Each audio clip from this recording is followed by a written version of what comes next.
할렐루야. 하나님이 우리 예배를 받고 계심을 믿습니다. 은혜의 때에 살고 있음을 감사하시기를 바랍니다. 할렐루야. 따라하십시다. 하나님이 기억하는 사람. 어떤 사람이라고요? 아들 셋을 둔 부부가 있었습니다. 모두 좋은 대학을 나와서 좋은 직장을 다니고 또 유력하게 살고 있었는데, 이제 나이가 들어서 자녀들의 돌봄이 필요한 때가 됐어요. 그런데 큰아들과 둘째 아들은 직장일이 바쁘다고 명절이나 한 번씩 내려오고, 또 그것도 일이 바쁘면 못 내려올 때도 있고 그랬어요. 그런데 셋째는 며느리와 함께 자주 다니면서 반찬도 해드리고 또 외식도 시켜드리고 아프면 병원도 모시고 가고 늘 그렇게 가깝게 지냈어요. 그렇게 살던 중에 갑자기 그곳이 개발이 되면서 시골에서 농사 지면서 별로 가치 없는 땅으로만 그렇게 알았는데, 그 농토가 그리 막 들어가면서 보상을 엄청 많이 받았어요. 그래서 그 자녀들에게 나누어 주는데 첫째와 둘째한테는 10억씩을 주었어요. 그것도 엄청나게 많죠. 그런데 셋째는요 80억을 준 거예요. 그래서 장남 돈 말을 하니까는 확 그냥 돈에 그냥 장남이 말이죠. 아니 아버지 나는 장남인데 그럴 수가 있냐고, 막 둘째는 그냥 이렇게 사람을 막 똑같은 아들이 차별할 수가 있냐고. 그러니까 아버지가 뭐라고 한 줄 아세요? 그런 말 마, 내 것 갖고 내 마음대로 해, 조용히 해, 그러고 지나갔다는 거예요. 사람은 누구나 고마운 일도 기억하고 섭섭한 일도 기억하는 거예요. 그러다가 기회가 오면은 반드시 그것을 갚으려고 하는 거, 이것이 사람의 본심인 것입니다. 그런데 하나님은 더 하세요. 누가 하나님을 더 사랑하는가? 누가 하나님을 더 기쁘시게 하는가? 하나님은 정확하게 아십니다. 사람들은요 그냥 지나가고 잊혀질 것 같고 그런 것 같은데 절대 그렇지 않습니다. 하나님을 믿는다는 것은 하나님이 계신다는 것만 인정한 게 아니에요. 그분의 보상과 보응을 믿는 그것을 말하는 것입니다. 만약에 하나님의 보상, 하나님의 심판, 그것을 믿지 못한다면 그건 불신앙인 것이죠. 만약에 이 보상을 믿지 못하면 신앙이 완전히 미지근해져 버립니다. 신앙이 죽어버려요. 오늘 본문에 보면 로마군의 백부장 고넬료가 기도하다가 환상을 본 얘기가 나옵니다. 환상 중에 천사가 들어와서 고넬료야 부르면서 내 기도와 구제가 하나님 앞에 상달되어 기억하신 바가 되었으니, 그런 말을 해요. 하나님이 고넬료가 어떻게 믿고 어떻게 생활하고 있는지 다 보고 지금 기억하고 계신다는 거예요. 그래서 너무 그걸 귀하게 여기고 내가 새로운 차원의 축복의 길로 너를 인도할 것이다, 새로운 차원의 축복의 문을 열어줄 것이다. 그래서 이렇게 하나님께 한다고 지시를 했다는 거예요. 그럼 하나님께서 이 고넬료에 뭘 기억했다는 건가 궁금하지 않습니까? 하나님이 아주 귀하게 보신 것이 있거든요. 첫째로는요, 온 지방과 더불어 하나님을 경외했다. 이 절이 그렇게 돼 있어요. 경외라고 하는 것은 공경하면서 두려워하는 것을 말합니다. 하나님을 사랑하기 때문에 극히 조심하는 것을 말하는 것입니다. 철저하게 계명을 지키면서 하나님이 하라고 하는 것은 힘써 하고, 하나님이 말라고 하는 것은요 아무리 누가 말해도 거부한 거예요. 무서워하는 거예요. 그걸 경외라고 하는 거예요. 그걸 하나님이 아주 귀하게 여기셨다는 것입니다. 이 고넬료는 로마 사람 아니에요? 로마에도 신화가 있어요. 신이 12이 있습니다. 그리고 많은 우상들이 있어요. 그런데 그 안에서 살다가 이 사람이 돌아서 가지고 하나님을 믿게 됐는데 하나님을 그렇게 잘 경외했다.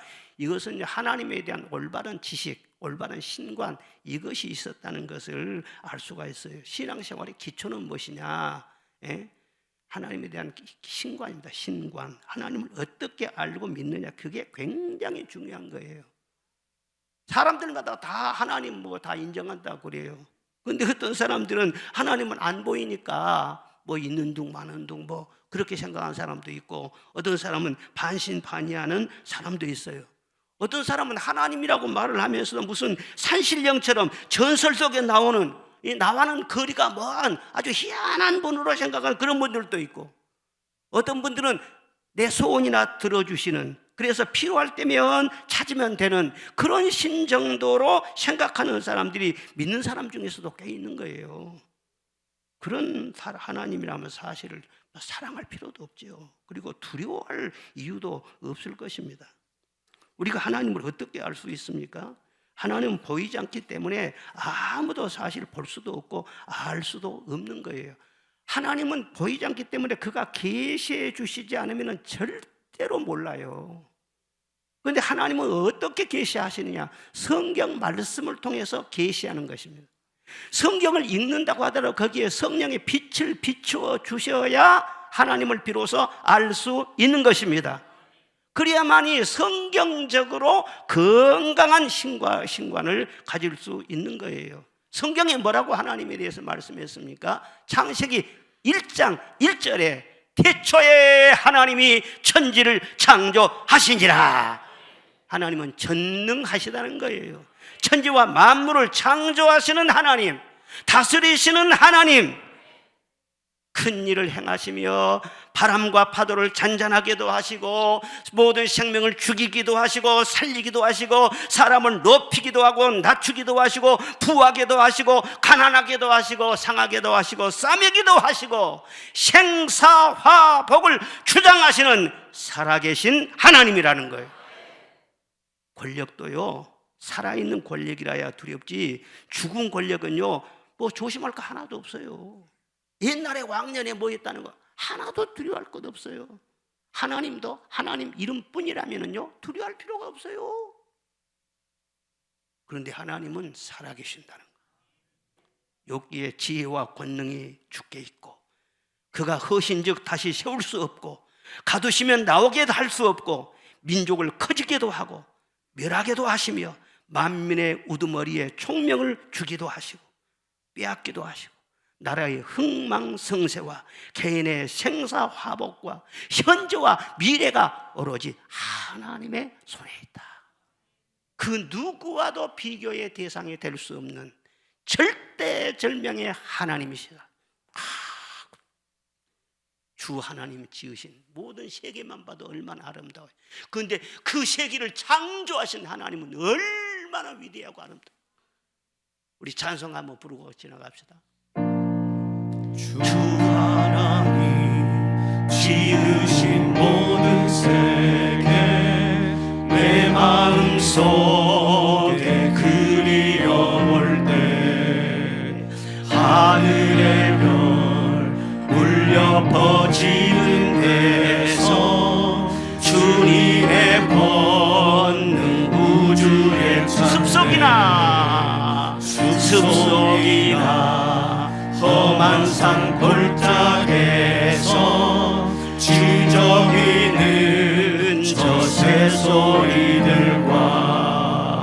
고요하게 흐르는 시냇물은 주님의 솜씨 노래하도다. 주님의 높고 위대하심을 내 영혼이 찬양하네.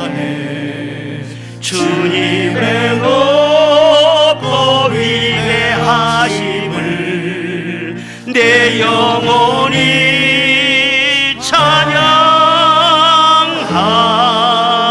찬양하네. 할렐루야. 주님은 높으십니다. 위대하십니다. 그가 명하시면 이루어지고 그가 말씀하시면 견고히 선다고 했어요. 하나님이 허락하지 않으면 참새 한 마리도 떨어지지 아니하고 하나님께서 보호하시면 내 머리털 하나도 없어지지 않는다고 말씀하죠. 하나님은 크신 하나님이시지만 섬세하신 하나님, 세밀하신 하나님인 거예요. 그래서 하나님을 정말 두려워하는 사람은요 하나님 외에는 아무것도 두려워하지 않습니다. 출애굽기 1장에 보면 히브리 산파들이 하나님을 두려워했다고 했어요. 그래서 애굽 왕은요, 히브리 사람들 중에서 남자가 태어나면 무조건 죽이라고 그랬어요. 그런데 하나님을 두려워했기 때문에 왕명을 거스리고 하나님의 명령대로 그들을 다 살려낸 거예요. 하나님이 그 경외하는 것을 귀하게 보셨어요. 그리고 그 산파들의 집을 왕성하게 하셨다. 반드시 보상하시거든요. 열왕기상 18장에 보면은 북왕국 아방 시대에 군대 대신 오바댜라는 사람이 있어요. 그런데 그는 여호와를 지극히 경외하는 자라 말씀을 했어요. 그때 이세벨이라고 하는 이 왕후가요, 여호와의 선지자들을 다 멸할 때였습니다. 하나님을 믿는 사람이라면 다 잡아서 막 죽였어요. 얼마나 악랄합니까? 그런데 이 오바댜는 선지자 100명을 한 굴에 50명씩 그렇게 숨겨놓고요, 다 은밀하게 떡과 물을 공급해 준 거예요. 그 삼엄에 있을 때 이세벨도 두렵지만은요, 정말 두려운 분은 여호와 하나님이시라는 거예요. 목숨 걸고 여호와의 종들을 숨기고 먹였다. 하나님께서 그걸 보고만 있었을까요? 아니죠. 반드시 보상하시죠. 그래서 잠언에 보면 여호와를 경외하는 것은 사람으로 생명에 이르게 하는 것이니라. 경외하는 자는 족하게 지내고 재앙을 당하지 아니하느니라. 이처럼 고넬료는 성경적인 기반 위에 세워진 확고한 신관, 이거 있었기 때문에 이 로마의 모든 잡신과 우상들 다 버리고 하나님 한 분만을 오로지 경외한 거예요. 그것도 자기 혼자만 그 좋으신 하나님을 믿는다면요, 진실이 아닐 거예요. 왜? 가장 좋은 것 있으면 자식들에게 먹이고 싶고 자식들에게 좋은 것 입혀주고 싶고 다 그것이 부모님의 마음이잖아요. 그 좋은 하나님을 나만 믿고 있다는 것은, 그것은 신앙 양심상 용납이 안 되는 거예요. 그래서 온 집안 식구들과 하나님을 경외했다 그랬어요.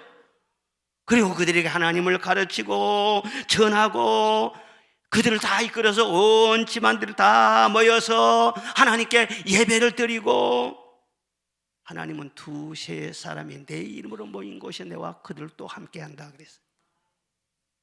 혼자만 개인주의적으로, 개인주의적인 영성, 개인주의적인 그런 신앙을 추구하는 그런 사람인 하나님이 함께 하셔서 능력으로 역사하시는 것을 체험할 수 없습니다. 어떻게 하든지 사람을 끌어들여서 함께 찬양하고 함께 믿으려고 하고 개인주의를 벗어나야 돼요. 고넬료가 그렇게 살았으니까 하나님께서 야, 참 특별하다, 다 기억하실 거 아니에요. 그리고 때가 되니까 다 새로운 길을 열어주시죠. 그리고 둘째로 고넬료는 항상 기도했다고 했어요. 그는 기도하는 사람이었어요. 하나님의 사랑을 알았잖아요. 능력을 알았잖아요. 그리고 구하면 주시리라고 하는 약속을 그는 꼭 믿었잖아요. 그렇기 때문에 늘 기도하는 거예요. 이 세상이 얼마나 험악한 것을 알고 있기 때문에, 나의 약함을 알고 하나님 외에는 도와줄 자가 없다는 것을 알았기 때문에, 무엇보다도 하나님을 정말 사랑하기 때문에 한 번이라도 주님의 얼굴을 뵙고 싶고 한 번이라도 더 주님의 이름을 부르고 싶고, 그래서 늘 기도했어요. 본문에 보면 항상 기도했다, 이 말이 굉장히 중요한 것입니다. 유대인들은 하루에 3번씩 시간을 정해놓고 늘 기도했어요. 그런데 고넬료도 이방인이었다가 이렇게 개종을 했잖아요. 그리고 군대 장교잖아요. 특별히 가이사라의 주둔에 있는 사람이에요. 가이사라의 총독부가 있었어요. 그러니까 총독하고 늘 교감되어 있었을 것이고, 총독이 뭐 공무를 맡길 때도 있었을 것이고, 로마 본국에서 뭐 호출도 있었을 것이고, 별일이 다 있었을 것이라는 말이에요. 그런데도 그 바쁜 와중에도 다 시간을 정해놓고 기도했다. 시간 없어서 기도 못한다는 것도 다 거짓말이에요. 사실은요, 그것 하나님께서 다 기억하신 거예요. 가만히 보면은요, 기도는 하기는 하는데 참 필요할 때만 기도하는 분들이 많죠. 뭐 자녀들이 뭐 입시를 본다든가, 누가 무슨 병들어서 무슨 수술을 앞두고 있다든가, 무슨 뭐 사업이 어렵다든가, 뭐 억울한 일 다친다든가, 그러면 주여! 그래서 자기 아쉬울 때만 하나님을 찾아요. 주여! 주여! 뭐 불난 사람 말이요, 부리어부리한 것처럼 말이요, 하나님 나요, 나 좀 보살펴지. 물론 그것도 안 하는 것보다는 훨씬 낫지. 근데 내가 아쉬워서 찾는 그것은 경건이라고 말할 수 없는 것입니다. 경건은 항상 기도하는 거예요. 우리가 음식을 먹을 때 고정적으로 음식을 잘 섭취를 해야 이 몸이 건강하지 않아요? 먹다가 안 먹다가 한꺼번에 막 폭식을 했다가 며칠 굶었다가 그럼 어떻게 사람이 건강을 지킬 수가 있겠어요? 기도하는 것도 말이죠, 일정해요. 꾸준하게 항상 기도해요. 그래야만 영적으로 건강하다는 거예요. 하루는 9시쯤 되어서 기도하는데 환상 중에 고넬료를 부르세요. 고넬료야, 음성을 들었어요. 기도는 혼자 독백한 것이 아니에요. 반드시 하나님이 들으시도록 기도를 해야 되는 것입니다. 하나님은 들으신 다음에 침묵하신 것이 아니에요. 반드시 응답을 주시는 하나님인 줄로 믿습니다. 하나님 응답하는 순서는 언제나 말씀으로 응답을 주세요. 지금 분명히 제가 알겠는데 똑같이 여러분들이 설교를 듣지만요, 기도하는 수준, 기도하는 차원에 따라서 말씀 듣는 것이 차원이 다 다릅니다. 어떤 사람은 성령이 역사하셔가지고 한마디를 들으면요 깊이 깨달아요. 10마디를 깨달아요. 자기의 삶에 적용을 해요. 말씀 속에서 답을 찾아요.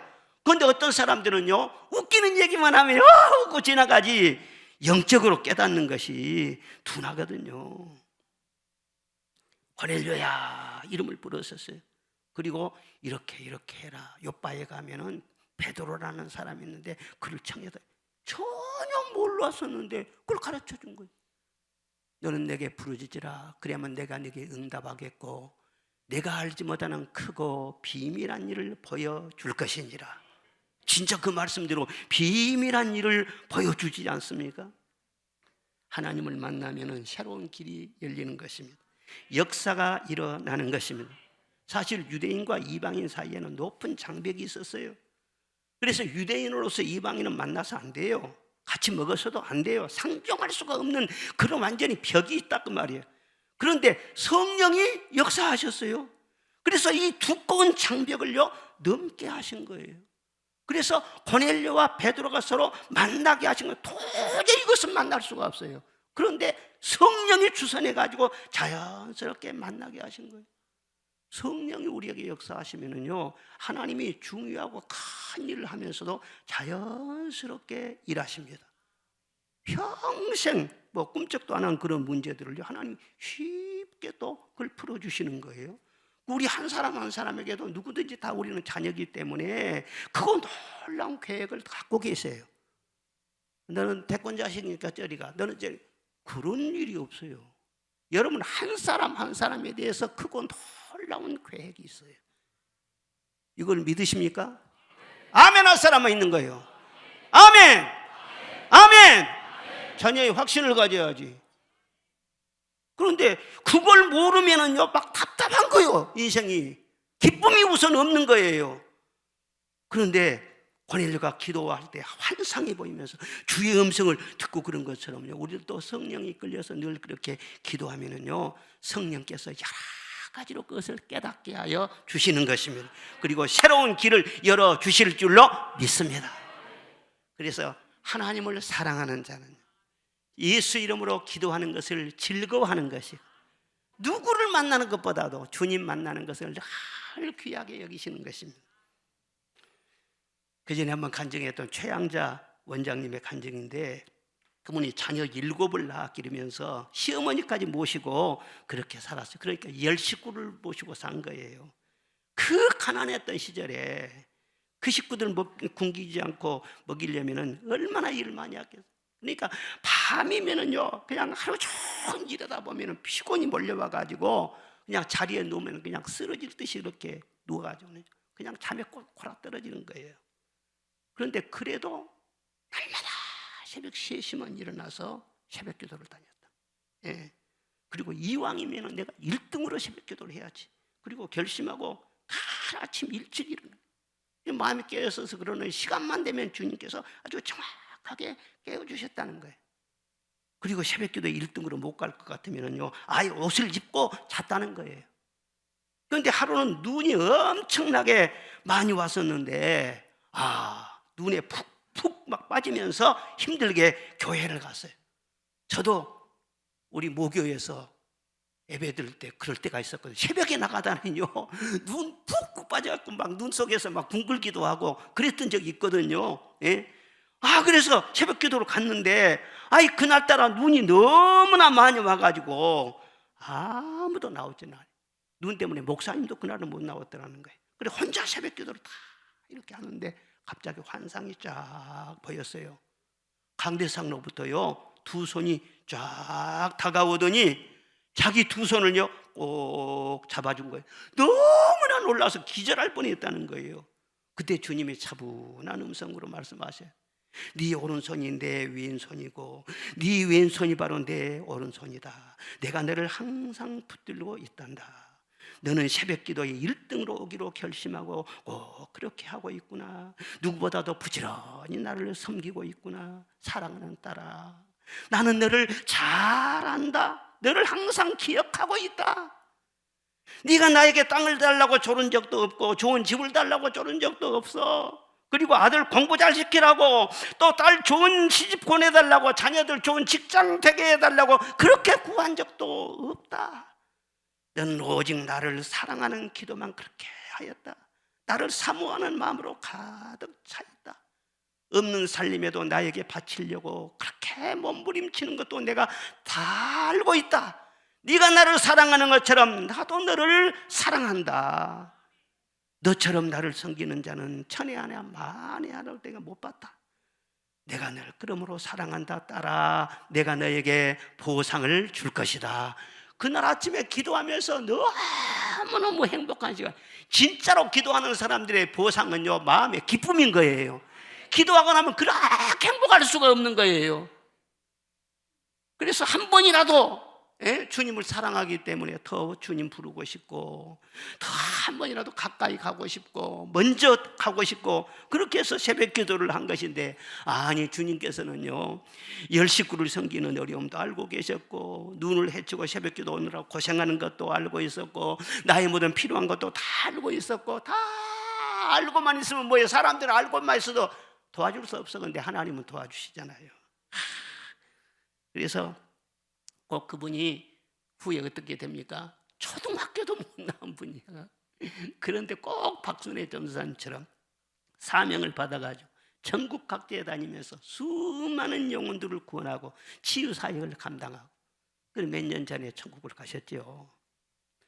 디모데후서 3장의 말세에는 경건의 모양은 있으나 경건의 능력은 부인하는 자가 있다. 그런 말씀을 했어요. 경건의 모양은 다 있대요.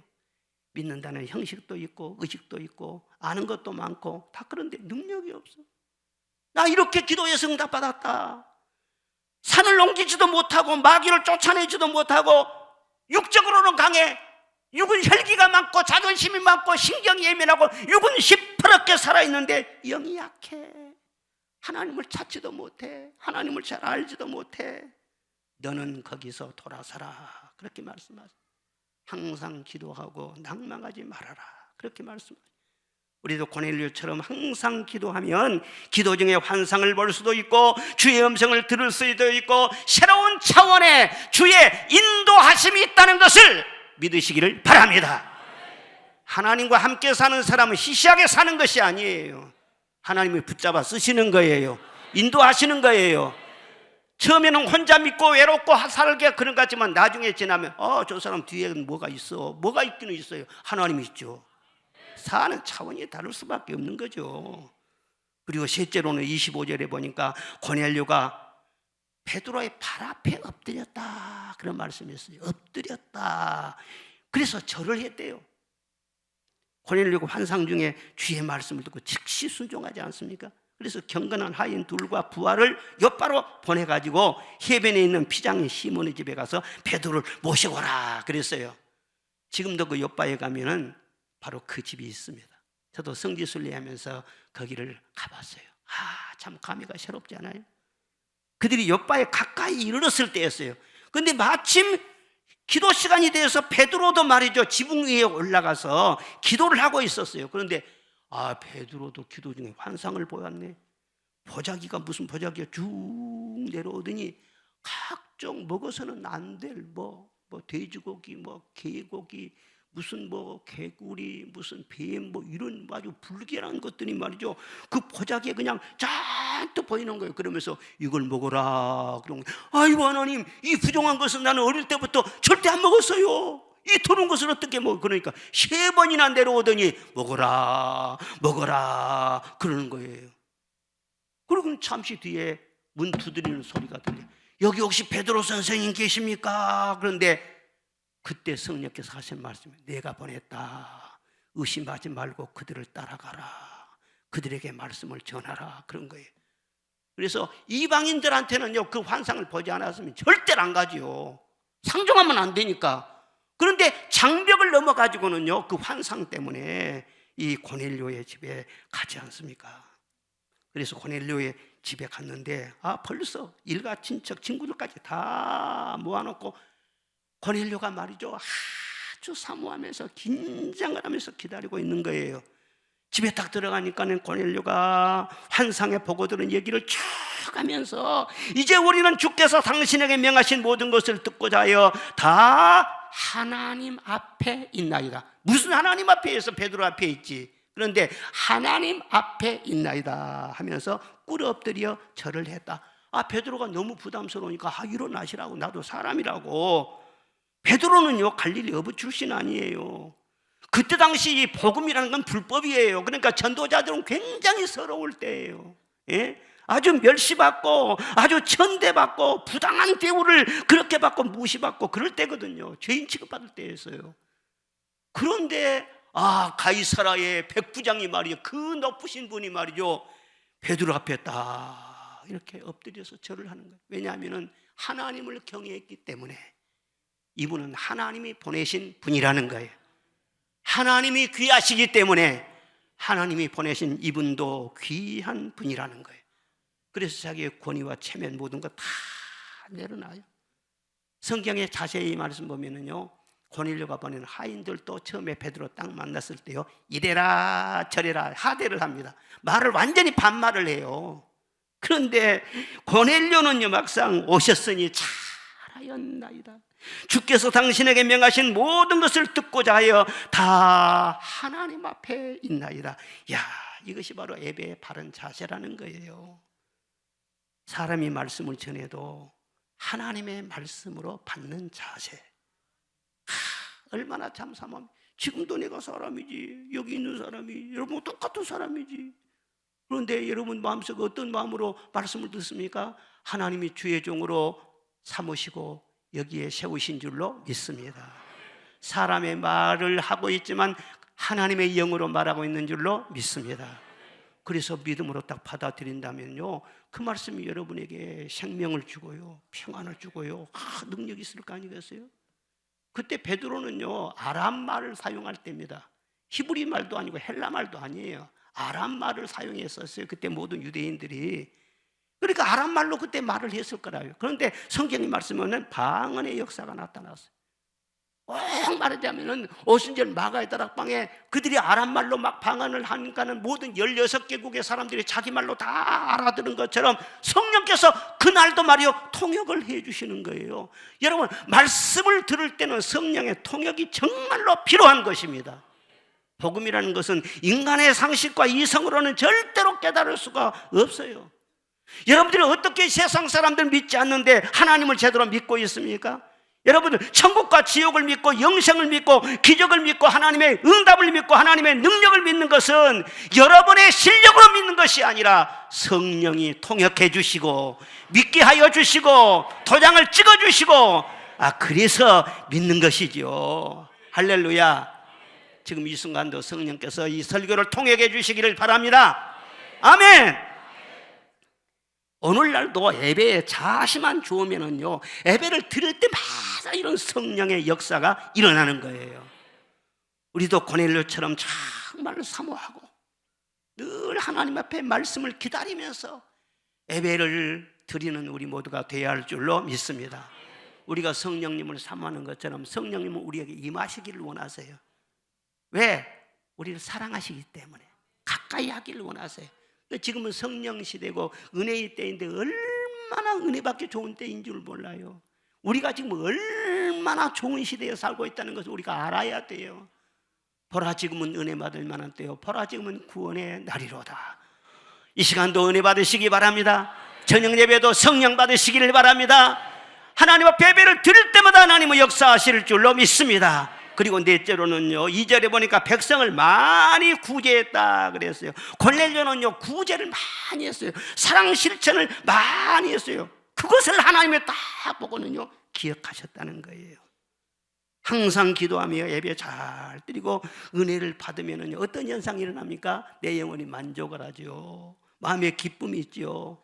그러니까 댐에 물이 차면은요 자꾸 그 물이 넘치는 것처럼 내 안에 은혜가 충만하면은요 자꾸 그 은혜를 흘려 보내고 싶어지는 것입니다. 그러니까 구제라고 하는 것은 세상이 말하는 기부나 선행이나 이것하고는요 동기가 전혀 달라요. 그리스도인들의 구제라고 하는 것은 무엇이냐 그러면은 하나님의 은혜가 내 안에 차고 넘치니까 감사해요. 기쁨이 충만해요. 그러니까는요 나는 걱정을 하지 않아. 막 충만하니까는요 굶주린 사람들 보이는 거예요. 육신적으로 영적으로. 그런 사람들에게 늘 관심이 가지고 말이죠. 내가 받은 이 은혜를 좀 저 사람도 받았으면 좋겠다. 그래서 나누어주는 이것이 바로 그리스도인들의 구제의 동기가 되는 것이죠. 세상에도 그러잖아요. 부자들이 구제 많이 안 합니다. 욕심이 많으면요 더 가지려고 합니다. 예, 영적으로도 그래요. 우리가 그리스도인이고 그러지만은요 예배를 드리고 기도를 해도 늘 개인적으로 목마르고 내 영혼이 항상 그냥 궁핍하고 진정한 만족을 모르고 그러면 남의 관심이 없어. 그냥 남 기대하는데 누가 뭐라고 하면은 귀찮아. 그런데 내 안에 모든 것이 충만하고 기쁨이 넘치면은요 자꾸 베풀어주고 싶고 남에게 기쁨을 주고 싶고 섬겨주고 싶고 그렇게 돼 있는 것이에요. 구제는 물질적인 것만이 아니에요. 내가 귀한 것처럼요 남의 생명을 귀하게 여기는 거예요. 은혜를 제대로 받은 그런 사람들은요 하나님 앞에서 굉장히 존귀한 자가 된다는 것을 스스로 알거든요. 그러니까 다른 사람도 하나님의 형상으로 지음받는데 내가 존귀한 만큼 다른 사람도 존귀하죠. 그러니까 그 사람을 아주 귀하게 여겨주고 어떻게든지 주님이 저 사람을 사랑한다 생각하기 때문에 사랑하려고 하고 도와주려고 하고 섬겨주려고 하고 어떻게 하든지 살리려고 하죠. 왜? 주님의 뜻이 살리는 것이잖아요. 명예도 살려주고 자존심도 살려주고 생명도 살려주고 주님은 어떻게 하든지 살려주려고 하잖아요. 이 세상에 보면은요 그냥 막 다른 사람 죽이려고 하는 사람들이 꽤 있어요. 예? 다르게 죽이려고 하는 것이나 말로 막 약점을 찾아가지고 막 그냥 막 밝혀가지고는 막 그러니까 하면서 막 뭐 자기는 뭔데 자기도 죄인이잖아요. 하나님의 마음이 없으면은요 절대로 구제 못해요. 살리려고 못한다고. 제2차 세계대전 때 나치 독일이 덴마크를 점령하고 있었을 때였습니다. 그 독일 사람들이요 유대인들을 그렇게 많이 죽였잖아요. 600만이나 죽였잖아요. 그래서 유대인들을 다 색출하기 위해서는요 유대인들은 전부 다 가슴에다 노란 비어를 붙이라 그렇게 히틀러가 명령을 했어요. 그래가지고 노란 불 붙이면은요 다 자박같은 걸 처형시키는 거예요. 그런데 그때 덴마크에 크리스티앙 10세라고 하는 왕이 다스리고 있었어요. 그런데 왕이 신앙이 아주 독실했어요. 그래서 온 국민들에게 그는 또 다 얘기를 했어요. 덴마크 사람들도 가슴에 노란 별을 다 붙여라. 유대인들처럼 다 똑같이 노란 별을 붙여라. 그래서는요 다 노란 별을 붙이고 다니는 거 덴마크 사람들이. 왜 그렇게 했겠어요? 유대 사람들이 무슨 죄가 있어요? 그런데 죄 없이 죽어가는 것을 그냥 볼 수만 없어. 만약 일이 잘못되면은요 다른 사람 살리려고 하다가 자기 목숨이 위태로울 수도 있었던 것이죠. 그러나 어떤 불이익이 온다고 할지라도 내 생명이 귀한 것처럼 저 유대인들의 생명도 귀하지 않냐. 어떻게든지 생명을 살리려고 하는 것이 하나님의 뜻이지 않냐. 그래서 죽어가는 사람들 볼 수만 없으니까 우리도 다 별을 붙이자. 살면 같이 살고 죽으면 같이 죽고 별을 붙이자. 그래서 말이죠 덴마크에 있었던 유대인들은요 희생을 당하지 않았다는 거예요.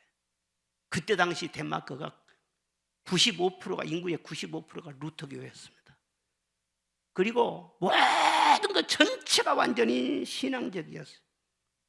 그렇게 사회가 경건하고 지도자가 경건하고 그러니까는요 그런 사랑 실천, 살리는 역사, 이것이 바로 구제고 섬김, 이런 것이 말이죠. 다 거기서 흘러나온 거 아니겠어요? 사랑하는 여러분, 어떻게 하든지 여러분 안에 내면이 충만하시기를 바랍니다. 주님을 모시고 충만하시기를 바랍니다. 주님 한 분만으로 만족하옵니다.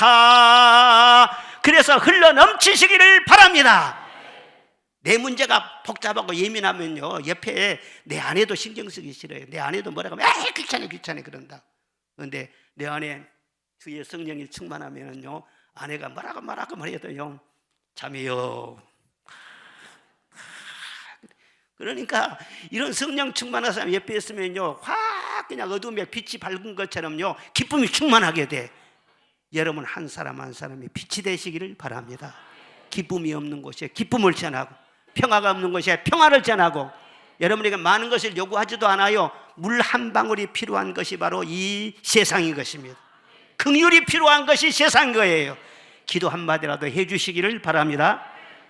그리고는요, 다섯 번째로는 22절에 보니까 유대 온 족속이 그를 칭찬했다, 그런 말씀이 나와요. 그리고 고넬료는 칭찬 듣는 사람이었다는 거예요. 그것도 누구에게요? 온 유대 족속에게 칭찬을 들었다. 이건 대단한 것입니다. 지배층에 있는 사람인데 비지배층 온 족속에게 칭찬을 들었다. 한두 명도 아니고 온 족속이 칭찬했다고 했잖아요. 이런 걸 보면은요, 그 유대인들 마음속에 로마인 그러면 얼마나 마음속에 반감과 증오심이 막 폭받쳐 올라오겠어요. 자기들을 막 착취하는 그런 사람들이라고 생각했겠어요. 그런데 고넬료는 그렇지 않다는 거예요. 고넬료는 그렇지 않아요. 그 사람의 신앙과 인격이 어떠했는지를요, 이 대목에서 우리가 환히 알 수가 있는 거예요. 사실 고넬료가 칭찬 들으려고 그렇게 구제하고 선을 행하고 그렇게 했겠어요? 정말 하나님을 믿는 순수한 믿음으로, 그리고 정말 구제하고 사랑 실천하고, 그 약소 민족인데도 무시하지 않고 인격적으로 잘 대하고 그랬더니요, 그것이 사람들에게 싹 알려지고, 그래서 유대인 전체가 다 인정을 하게 된 거예요. 경건하게 살려고 하면은요, 스스로 조심하는 그런 사람들은요, 절대 사람들에게 함부로 못하는 것입니다. 아랫사람이라고, 천한 사람이라고 절대 함부로 말을 못하는 것입니다. 고넬료는 자기 하인들한테도 인격적으로 대하는 거예요. 그리고요, 칭찬도 하고 격려도 하고, 아마 그렇게 살았을 것이라. 로마서 14장 18절에 그리스도를 섬기는 자는 하나님을 기쁘시게 하며 사람에게도 칭찬을 받느니라 그랬어요. 이것은 자연스러운 거예요. 하나님께 인정을 받은 사람은 반드시 사람에게도 칭찬이 따르게 되어 있다 하는 거예요. 물론 처음에는 오해를 받을 수 있죠. 처음에는 인정받지 못할 수도 있죠.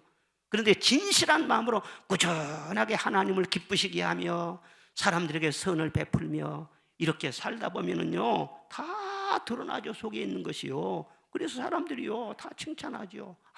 저분은 어떤 사람이야? 저분은 참으로 귀한 사람이라. 참. 그래서 이번에 우리 고향을 갔다 왔잖아요. 모르십니까? 우리 고향. 아이고, 우리 장로님들 몇 분하고 같이 갔었는데 고향에 가보니까 진짜 우리 고향이 나 살 때는 이렇게 안 됐었는데 너무너무나 후져가지고는 내 입단속을 다 했어. 절대 우리 고향 나쁘다고 말하지 말라고. 장로님들한테 절대 나쁘다. 그래요. 그런데 거기 만나는 사람들이 있었어요. 만나는 사람들이 나를 알아보는 거예요. 그리고 막 나를 칭찬하고, 옛날에 갓김치를 보내주셨지 않냐고, 우리 만호 오빠 아니냐고 그러면서 해주는 거예요. 나도 칭찬 듣고 있었어요. 그거 보면은요, 하나님 잘성이니까 사람들 나를 칭찬해 준 거 아니겠어요? 할렐루야. 초대교회 그리스도인들을 한마디로 칭찬 듣는 사람들이었어요. 성경에 그대로 기록이 되어 있어요. 그것도 안 믿는 사람들이 칭찬을 했어요. 예? 경건한 사람 바나바, 7 집사, 또 그리고 아나니아, 또 디모데, 디도 전부 다 언급하면서 그는 칭찬을 받았더라. 칭찬을 다 그렇게 되어 있어요. 우리 고향에 아주 믿음 좋은 집사님 한 분이 계셨어요. 어느 해 봄에 가뭄이 심해가지고 막 국가적으로도 아우성이고 기우제를 지내는 것도 있고 막 그랬었는데, 이 모내기라는 것은 시기를 놓쳐버리면은 아예 모내기 못하거든요. 그래서 정말 그냥 비를 기다리다 지친 그 농민들이 조금이라도 물기가 있으면 어떻게라도 앞으로 비 올 것을 그냥 기대하면서 그냥 뭐를 심어야 될 그런 상황이란 말이에요. 그래서 막 그냥 논에 다니고 막 그냥 그 웅덩이를 막 찾아가지고 또 물을 막 퍼올리기도 하고 그렇게 막 열심으로 그렇게 이제 이 가뭄 극복을 위해서 노력을 하는데 그 집사님도 논에 나가 보니까 저 논 기퉁이 한 웅덩이에 물이 꽤나 고여 있는 거예요. 그래서는 이 물이라도 퍼올려 가지고 모내기를 좀 해야 되겠다. 그래서 도랑을 막 이렇게 치다가는요, 땅이 너무 굳으니까는요, 잘 안 돼요. 그래서는 쇠스랑을 가지러 집으로 갔어요. 그래 가지고 다시 이제 논으로 왔는데, 아니 그동안에 이웃 논 주인이 말이죠, 이 조금 모아놓은 이 물을 도랑을 쳐가지고 자기 논으로 다 흘려보내버리는 거예요. 이럴 때에 농촌에서는 큰 싸움 납니다. 큰일 나요. 예? 그래서 너무나 그냥 막 속이 상하고 화가 치러 막 치밀어 올라오고 여보시오 막 하면서 막 따지고 싶고, 그런데 이 집사님은 누구하고 싸워본 적도 없고 항상 양보하면서 손해보는 쪽으로 그렇게 행동하면서 살았는데 너무 괴로운 거예요. 내가 만약 큰 소리 치면은 하나님 영광 가리울 것 같고, 그래서 아무 말도 못하고 논두렁에 털썩 주저앉아서 그냥 주저리 기도를 한 거예요. 주님, 예수 믿기가 이렇게 어려운가요? 예수님 때문에 싸울 수가 없어요. 성질도 못 내겠어요. 애 같아요. 기도하면서 그냥 펑펑 울었어요. 그런 눈물을 가눌 수가 없어. 그래서 울고 지치다가 이제 해가 어두워지니까는요, 집으로 돌아가요. 돌아가는데 집에 돌아오는 길에 비가 부슬부슬 내리기 시작하더라는 거예요. 그래서 저녁에 와서 저녁밥을 먹고 그냥 일찍 잤어. 일찍 잤는데 잠을 자다가 보니까 밖에 그냥 비 오는 소리가 들리는 거예요. 그래서 잠에서 깨보니까는요, 그냥 막 장대비가 막 쏟아지는 거네. 그래서는 참 비가 이렇게 오는구나. 너무나 막 마음이 흡족하고 막 좋아가지고는요, 그냥 비를 맞으면서 그 논으로 가봤어요. 논으로 가봤더니 얼마나 그 사이에 비가 많이 왔는지요, 논에다 배를 띄워도 될 정도로 물이 차고 넘쳤다는 거예요. 와, 이 비가 어떻게 이렇게 많이 올 수 있냐, 이 물이 어디서 이렇게 왔느냐 하면서 막 감격해갖고 막 중얼중얼 막 좋아서 그러는데, 그때 주님의 음성이 들렸다는 거예요. 사랑하는 딸아, 이것은 물이 아니라 내 눈물이란다. 네가 나를 위하여 참은 보상이란다. 그래서 다시 주님의 그 말씀에 감격하면서 그해 농사를 지었는데 어느 때보다도 아주 풍성한 소출을 거둘 수 있었다. 그런 감정을 제가 들었어요. 자기 욕심이나 감정이나 자존심이나 이런 모든 것 다 주의 영광을 위해서 십자가에 못 박고 참고 견디면서 베풀면서 늘 이렇게 선을 행하다 보니 칭찬이 따르지 않겠어요? 그리스도인들도 자기 성질 하나 못 주게 가지고 할 말 다 하고 이 사람하고 싸우고 저 사람하고 싸우고 말다툼하러 다니고, 그러면 누가 칭찬을 하겠냐 말이야. 여기가 그런 다른 게 아니라 저기 중국에는 그런 사람들이 있대요.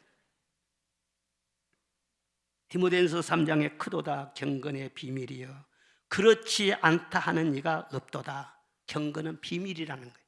비밀. 그러니까 이 경건의 가치가 얼마나 귀하고 그 능력이 얼마나 위대하다는 것을 이 세상 사람들이 모른다는 거예요. 우선 현대인들은 힘을 중요시해요. 그래서 우상을 숭배하는데 여러 우상이 있어요. 그런데 그 중에서 세력의 우상이 있어요. 무슨 우상이에요? 다니엘서에 있어요. 힘의 우상이라, 힘의 우상. 그러니까 힘만 가지면 다 될 줄 알고 수단 방법을 가리지 않고 재력을 가지려고 하고 권력을 움켜쥐려고 하고 지식의 힘을 가지려고 하고 그렇습니다. 그리스도인들까지도 이렇게 많이 세속에 물들어 있는 거예요. 그리스도인들도 하나님을 이용하고 능력이 하나님을 이용해서 내가 부하게 되고 내가 강하게 되고 다 이렇게 하려고 하지 경건의 가치를 잘 모르는 거예요. 그래서 정말 경건한 삶을 살려고 추구하는 그런 사람들이 참 보기가 어렵다는 거예요. 그런 사람에게서 돌아서라. 이런 말을 제가 읽었습니다. 위대한 선교사가 되고 싶은가? 먼저 경건한 자가 되어라. 위대한 목회자가 되고 싶은가? 먼저 경건한 자가 되어라. 축복받은 성도가 되기를 원하는가? 먼저 경건한 삶을 추구해라.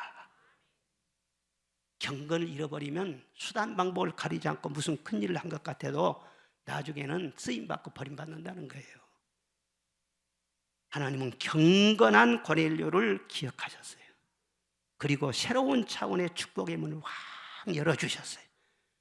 전세례 하면 나중에 고넬료는 로마 본국으로 귀환을 해가지고 고넬료를 중심으로 해서 로마 교회가 개척이 되고 나중에 세워지고, 그리고 베드로 사도를 말이죠, 거기에 담임 목사님으로 청빙을 해서 베드로 사도도 이 로마에 가서 목회하다가 그 순교했잖아요. 그런 이 연관이 되어 있다고 하는 것입니다. 오늘날도 우리 하나님은 경건한 자를 택하신다고 했어요. 환난 날에 보호하신다고 했어요. 성령의 위로를 주신다고 했어요. 시험에서 건지신다고 했어요. 경건한 자의 기도를 응답해 주신다고 말씀을 하셨어요. 경건한 자의 영혼을 소생시키신다고 말씀하셨어요. 경건의 가치가 얼마나 중요하신 줄 알고 경건을 늘 사모해서 이 시대의 고넬료가 되시기를 주의 이름으로 축원합니다.